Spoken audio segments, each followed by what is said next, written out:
Hi, JEE Mains 24 January 2026 morning shift లో ఇచ్చినటువంటి question number 9 ఇది. The value of root 3 cosecant 20 degrees minus secant 20 degrees divided by cos 20 degrees into cos 40 degrees into cos 60 degrees into cos 80 degrees how much? ఇక్కడ మనకి 4 options ఇచ్చారు. So దీంట్లో మనకి ఎలా చేయాలో చూద్దాం. న్యూమరేటర్ తీసుకుందాం. ఫస్ట్ న్యూమరేటర్ రూట్ 3 కొసీకెంట్ 20 మనం 1/sin 20 డిగ్రీస్గా రాయొచ్చు మైనస్ సీకెంట్ అంటే 1/cos 20గా రాదు. ఇప్పుడు మనం ఎల్సిఎం తీసుకుందాం. ఎల్సిఎం ఫ్యాక్టర్స్ ఇప్పుడు మనకి sin 20 degrees into cos 20 degrees. LCM root 3 into cos 20 degrees 1 into sin 20 degrees.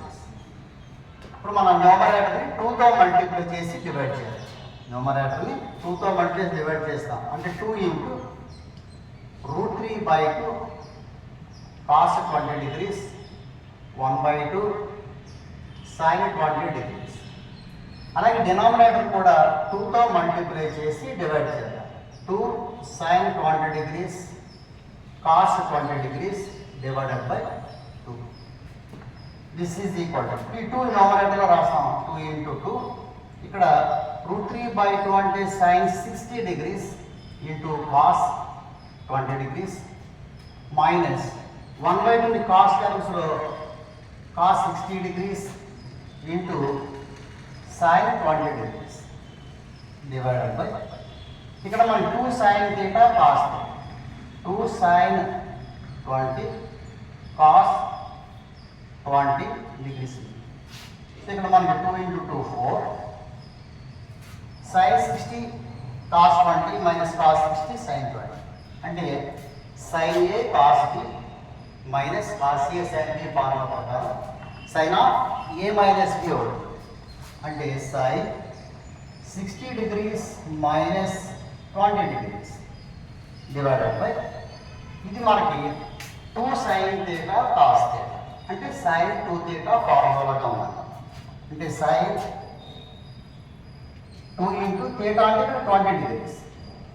This is equal to 4 sin 60 minus 20 40 degrees 2 into 20. So ఇది కూడా sin 40 degrees. క్యాన్సిల్ అయిపోయి మనకి న్యూమరేటర్ వాల్యూ 4 వచ్చింది.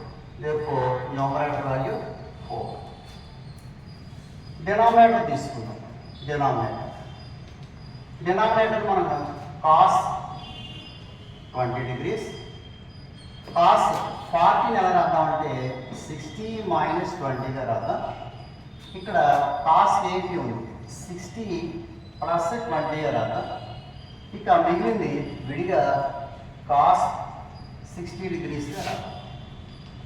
ఇప్పుడు ఏ ఫార్ములా ఉందంటే మనకి cos θ cos 60 minus θ cos 60 plus θ అంటే formula 1/4 cos 3 అంటే 1/4 cos 3 θ అంటే ఇక్కడ మనకి 20 degrees. θ అంటే 20 degrees.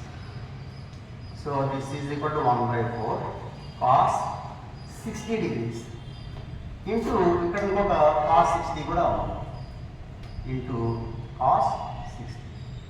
సో 1/4 cos 60 వాల్యూ 1/2 ఇది కూడా 1/2 4 ఇంటూ 2 18 అంటే 1/16. సో డినామినేటర్ వాల్యూ మనకి 1/16 వచ్చింది.